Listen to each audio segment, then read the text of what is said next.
Graça e paz, queridos. É um prazer muito grande estar novamente trazendo uma mensagem nesta oportunidade para a nossa reflexão. Hoje queremos falar sobre o tema reino ou religião. É uma pergunta, na verdade. A quem ou ao que nós estamos servindo? Estamos servindo ao reino, aos interesses do reino de Deus, ou estamos servindo à religião?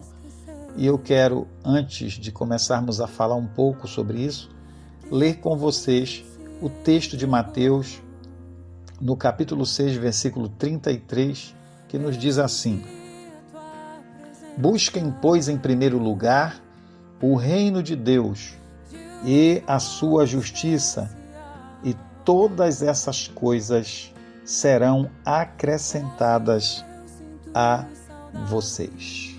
Amém.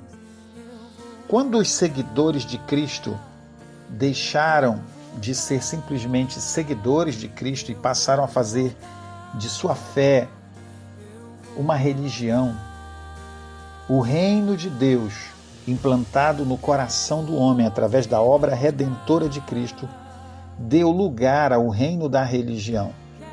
Quando os cristãos perderam a visão de reino de Deus e criaram um reino para si, que é o reino da religião, tudo perdeu sentido. Infelizmente, a religião ainda é um grande problema para o ser humano até hoje, pois quando ele se torna um servo da religião, ele não consegue mais entender que estar em uma religião não significa pertencer ao reino de Deus. Se podemos considerar a religião como algo benéfico para o homem, isso só se torna uma verdade quando a mesma consegue ajudar este homem a entender que Deus não é uma religião. E o que ele mais anseia é fazer com que este homem encontre, através de Cristo, o caminho de volta para um relacionamento com Ele. Pois esta é a única forma de um ser humano nascido de Adão, que carrega a maldição do pecado, ser recebido de volta como filho de Deus.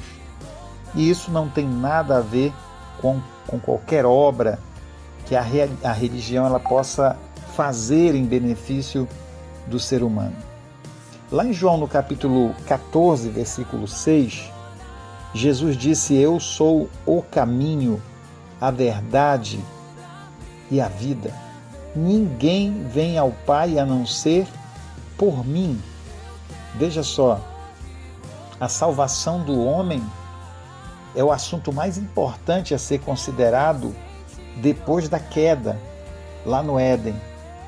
Pois não há como nos aproximarmos de Deus pelos nossos próprios méritos ou por meio de uma religião. Então, por este motivo, o homem precisou de um Salvador que pudesse lhe libertar da maldição do pecado que lhe manteria afastado eternamente de Deus.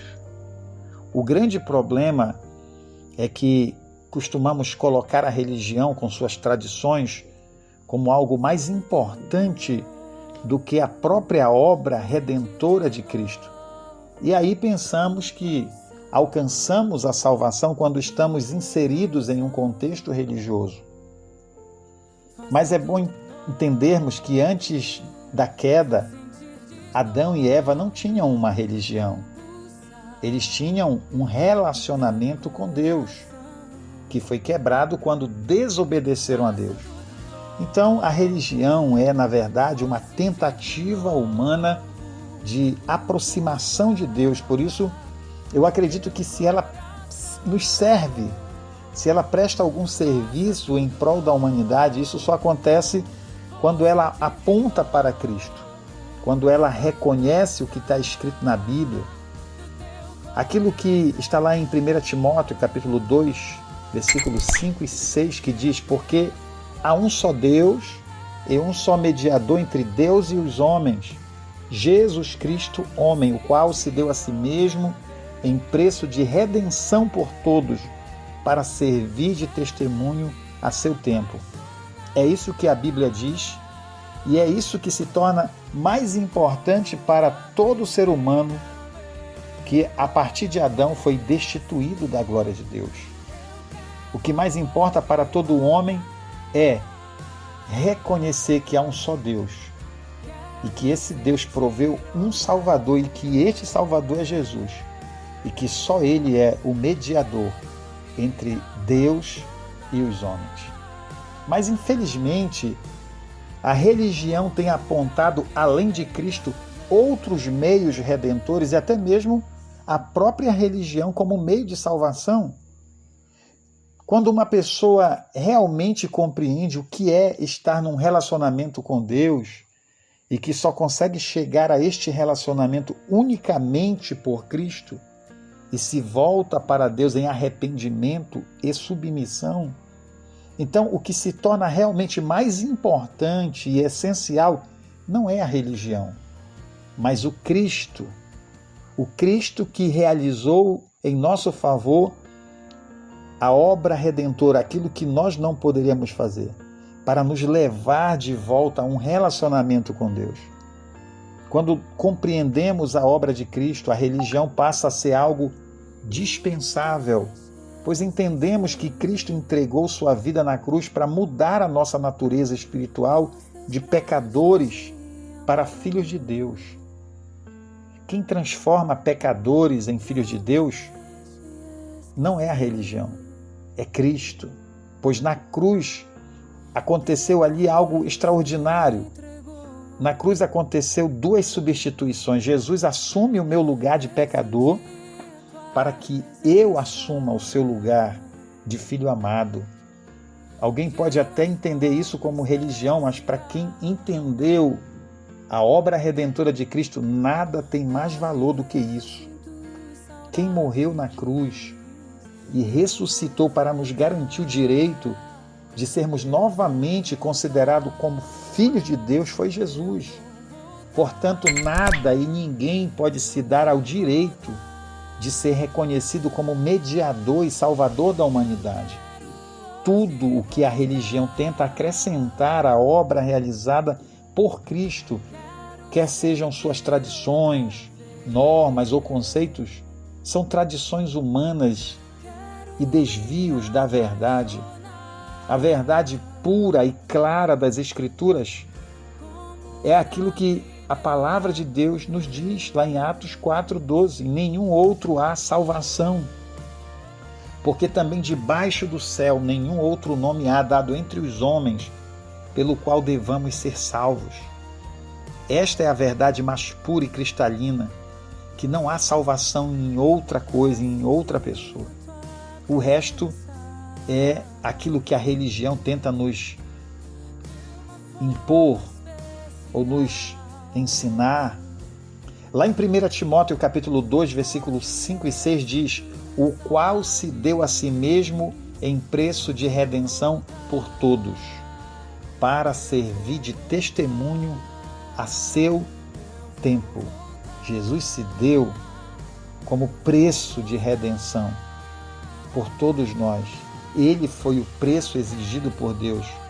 Jesus foi o preço que Deus exigia do homem. O homem não podia pagar porque ele estava maculado, sua vida estava manchada pelo pecado, mas Jesus entregou a sua vida incorruptível para nos libertar da maldição do pecado, para nos purificar. Ele carregou sobre si os nossos pecados para que nós pudéssemos ser purificados. Lá em 1 João capítulo 5:11 nos diz assim: e o testemunho é este, que Deus nos concedeu a vida eterna, e essa vida está em seu Filho. Quem tem o Filho tem a vida. Quem não tem o Filho de Deus não tem a vida. Olha só, a palavra de Deus diz que o testemunho é este. Este é o único testemunho verdadeiro, digno de crédito. É o único testemunho que Deus aceita no céu. Qualquer outra tentativa nossa de nos justificarmos diante de Deus é um testemunho falso. Mas este é o testemunho. Deus nos deu a vida eterna e essa vida está no seu Filho. E agora, Quem tem o Filho tem a vida, e quem não tem, diz a Bíblia, não tem a vida. A vida está em Jesus, a vida é o relacionamento com Deus, a vida eterna, a vida de comunhão com Deus, ela começa a partir de Cristo. Glória a Deus.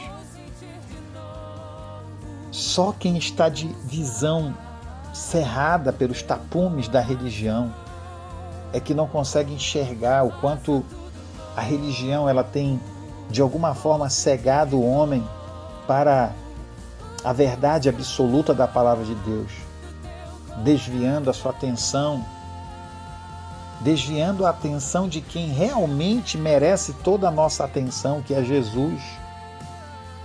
As maiores festas religiosas do nosso país não são para engrandecer quem morreu na cruz.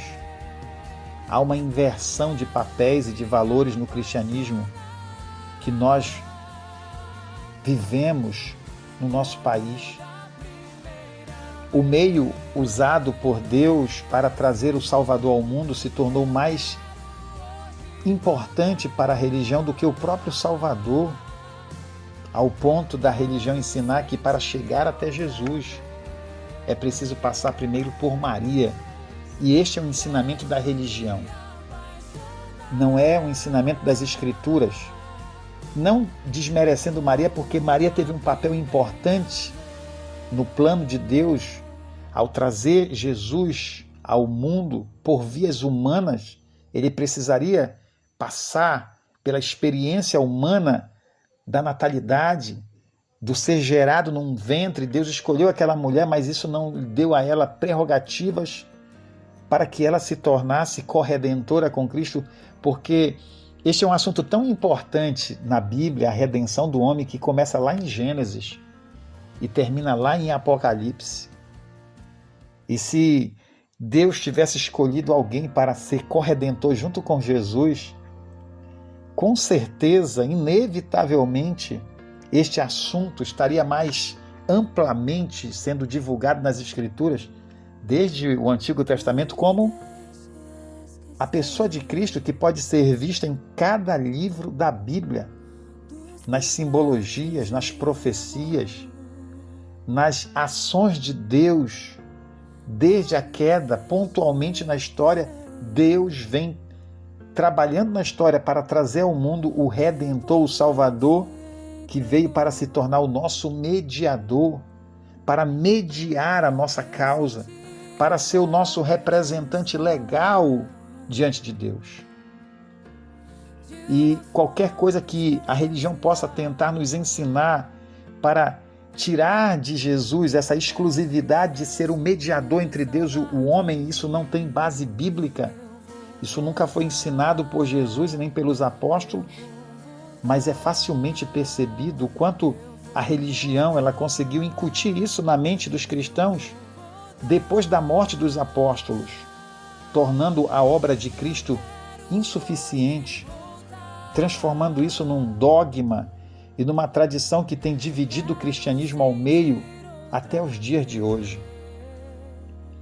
Sendo a doutrina da salvação o principal assunto da Bíblia, desde a queda, onde vemos todo o desenrolar da história bíblica do Antigo e do Novo Testamento, revelando os atos de Deus na história com o fim de trazer o Salvador que viria para desfazer a maldição do pecado na vida do homem. Como acreditar ou aceitar que a religião estabeleça como ensino da Bíblia que Maria, mãe de Jesus, seja ela a redentora dos homens, juntamente com Cristo, se isso não é enfatizado nem no Antigo nem no Novo Testamento, nem por Cristo e nem pelos apóstolos, um assunto tão importante do qual depende a nossa salvação. Isso só teve repercussão na vida da igreja depois que a igreja começou a perder a sua essência doutrinária e passou a ser influenciada por tradições criadas por seus principais protagonistas, que se assenhorearam da fé alheia e que se autonomearam senhores da igreja aqui na terra, obrigando as pessoas a crerem em tradições e dogmas que não tinham respaldo nos ensinamentos apostólicos.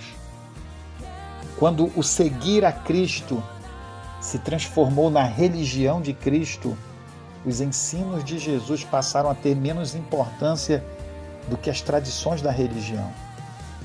Isso é tão verdade que os sacerdotes da religião cristã não têm nenhum receio em dizer que a tradição da igreja está acima da própria igreja, é acima da própria Bíblia, tendo como justificativa que a Bíblia ela é oriunda da igreja, ou seja, foi escrita por pessoas que compunham a igreja. Em outras palavras, a Bíblia é produto da igreja, logo ela está sujeita à própria igreja, às suas próprias tradições. Então, a tradição que representa as práticas de fé da igreja ao longo dos tempos está acima da Bíblia, ou seja, a forma como a igreja vive a sua fé ao longo dos tempos é mais importante do que a palavra de Deus. E isso dá lugar, é claro que há vários ensinos que vão surgir deste pensamento e que não tem respaldo direto na palavra de Deus, mas que faz parte de uma tradição, de uma prática religiosa que se incorporou à vida da igreja, às tradições, aos rituais, a todos os mecanismos da religião. Esta é uma postura facilmente verificada na Bíblia como contraditória à própria inspiração da palavra de Deus, que é evocada pelas próprias Escrituras. Se a Bíblia foi inspirada por Deus, como a tradição ela pode exercer maior autoridade sobre a igreja do que a Bíblia?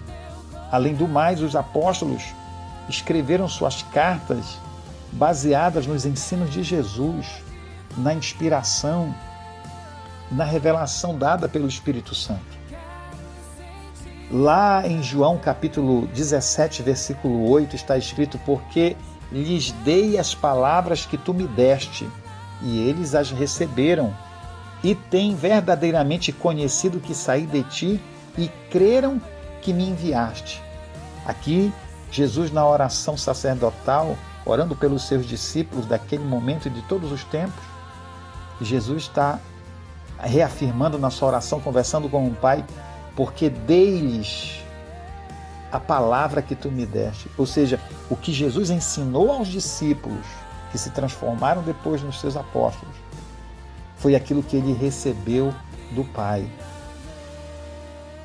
E tudo que ele recebeu do Pai era exatamente o que os discípulos precisavam para que eles pudessem tornar claro para os seus ouvintes, aqueles que iriam ouvir o seu testemunho depois da ressurreição de Jesus.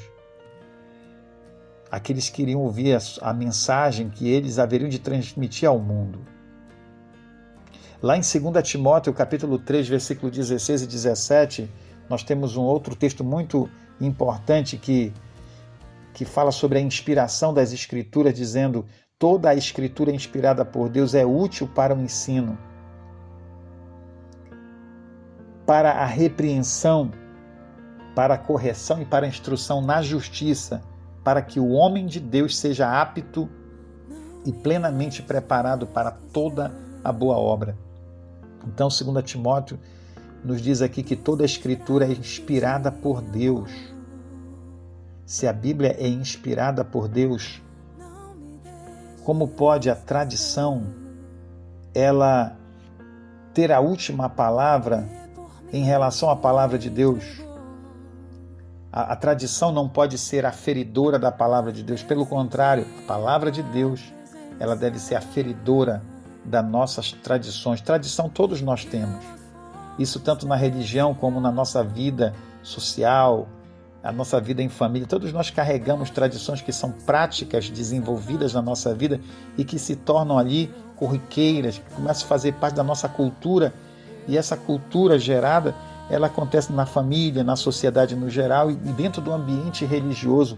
Mas o que rege a nossa fé não é a nossa tradição que nós criamos a partir da nossa percepção humana e do sentido que queremos dar à nossa fé, mas daquilo que a palavra de Deus nos ensina, porque ela foi inspirada por Deus, e diz aqui a palavra, em 2 Timóteo 3, 16 e 17, que ela é útil para o ensino, para a repreensão e para a correção e para a instrução na justiça. A palavra de Deus ela é útil para a instrução na justiça, para nos instruir da forma mais justa do ponto de vista de Deus. Essa justiça de que a palavra de Deus ela nos instrui é a justiça de Deus, não é a justiça do homem. Não é aquilo que é justo aos nossos olhos, que é certo aos nossos olhos, mas aquilo que é baseado na justiça de Deus, porque Ele é a fonte de toda a justiça, de toda a verdade. 2 Pedro, capítulo 1, versículo 20, também diz: porque a profecia nunca foi produzida por vontade dos homens, mas os homens da parte de Deus falaram movidos pelo Espírito Santo. Ele está falando sobre o conteúdo bíblico do Antigo Testamento, se referindo. A profecia nunca foi proferida por vontade dos homens, mas Deus sempre esteve guiando os homens. A palavra de Deus, no seu contexto geral, ela é uma profecia de Deus para nós, porque ela revela a vontade de Deus, tanto daquilo que irá acontecer, como daquilo que Deus quer de nós hoje, do que está acontecendo hoje e do que Deus quer que nós venhamos viver hoje. A palavra de Deus é, no geral, uma profecia em todos os aspectos para a nossa vida, porque ela revela a vontade de Deus. Revela o que Deus fez ontem, o que Deus está fazendo agora, o que Ele quer de mim agora e o que irá acontecer amanhã.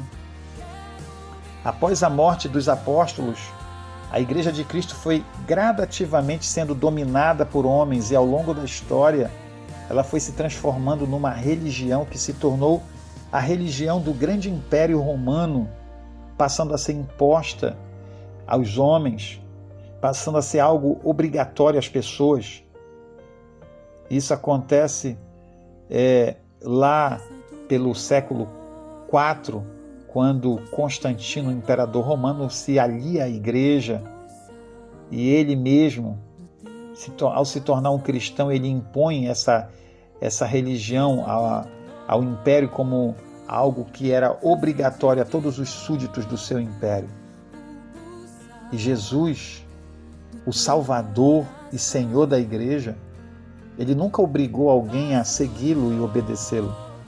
Da mesma forma como o Pai, que deu ao homem o livre arbítrio para decidir de livre e espontânea vontade obedecê-lo ou não, estabelecendo pela sua soberana vontade redimi-lo após a queda, né, que de antemão ele já previa, através de um plano de redenção por Cristo, ele deu ao homem o livre arbítrio para fazer a sua escolha, sabendo que este homem mesmo iria pecar, mas ele já tinha a solução e a forma de trazê-lo de volta à adoração voluntária e a descobrir por si mesmo que longe de Deus não há alegria, não há felicidade, não há paz, não há justiça, porque Deus é a fonte de todo o bem para nós, e fazer a sua vontade sempre será a nossa melhor escolha e que nos trará maior gozo. Ele deu livre-arbítrio ao homem e ele terá de volta aquilo que ele sempre quis. E ele sempre terá a voluntária adoração do homem. A adoração que emana do Espírito, porque Jesus veio e revelou isso, que os verdadeiros adoradores adorarão o Pai em espírito e em verdade. Jesus não falou nada de religião, mas ele mostrou com isso que ele veio para restaurar o espírito humano, para que o lugar de onde flui a verdadeira adoração fosse restaurado. O nosso espírito, o lugar aonde Deus vem através do seu espírito habitar e se comunicar conosco.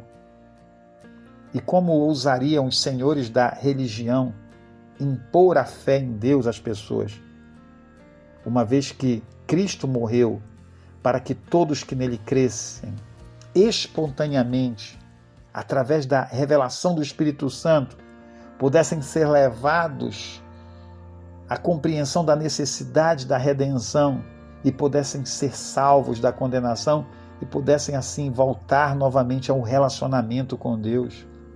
O que Cristo nos propõe através da obra redentora é muito mais glorioso e muito mais extraordinário do que aquilo que a religião nos propõe.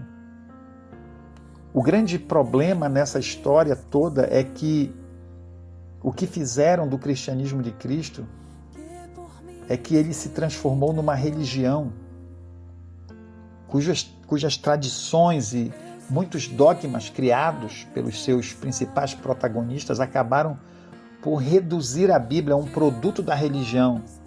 Eu digo da religião porque a igreja é o corpo de Cristo, e sendo o corpo de Cristo, ela deve estar sujeita à cabeça do corpo, que é o próprio Cristo, como diz o apóstolo Paulo lá em Colossenses capítulo 1, versículo 18, diz: ele é a cabeça do corpo, que é a igreja. Ele é o princípio e o primogênito dentre os mortos, o fim de quem em absolutamente tudo tenha a supremacia.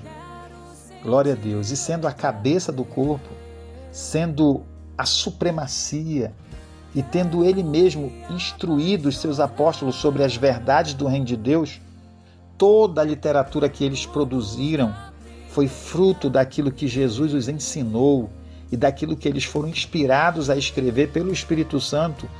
Então nós podemos dizer que a igreja ela deve, antes de tudo, se submeter à Bíblia, totalmente à Bíblia, antes de qualquer coisa à Bíblia, pois ela é a palavra de Deus.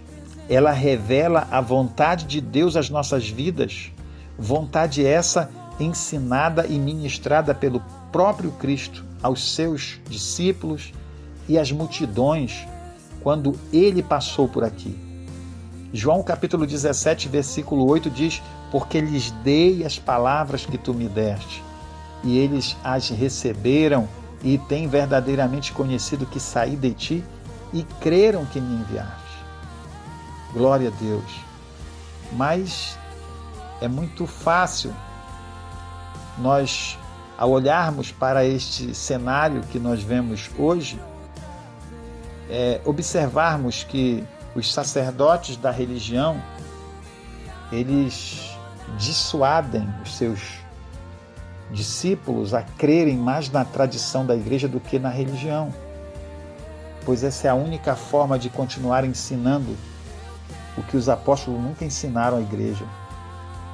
Citar os escritos dos líderes pós-apostólicos da igreja que incentivaram algumas dessas tradições e dogmas heréticos é uma forma sutil de manter as pessoas presas a essas tradições.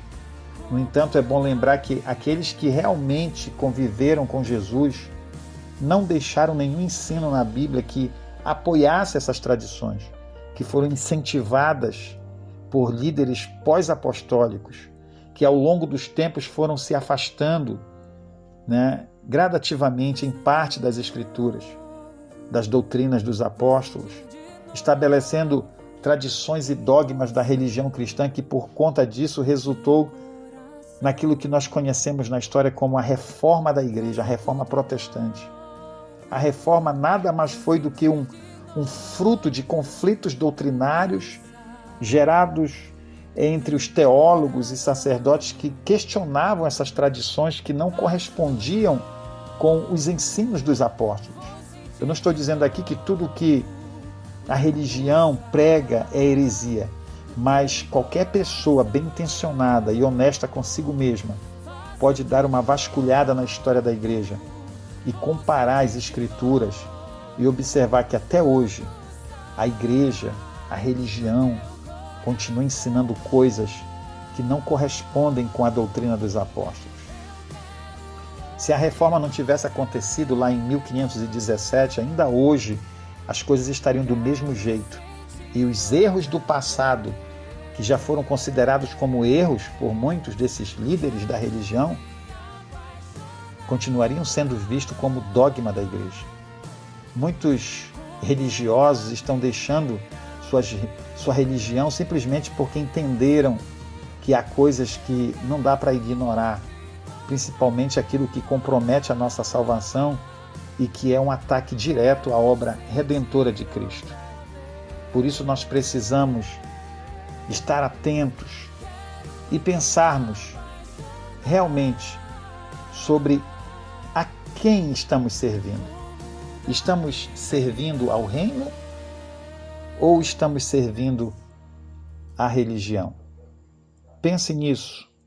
Deus abençoe sua vida, Deus abençoe sua família e até uma próxima oportunidade. Em nome de Jesus.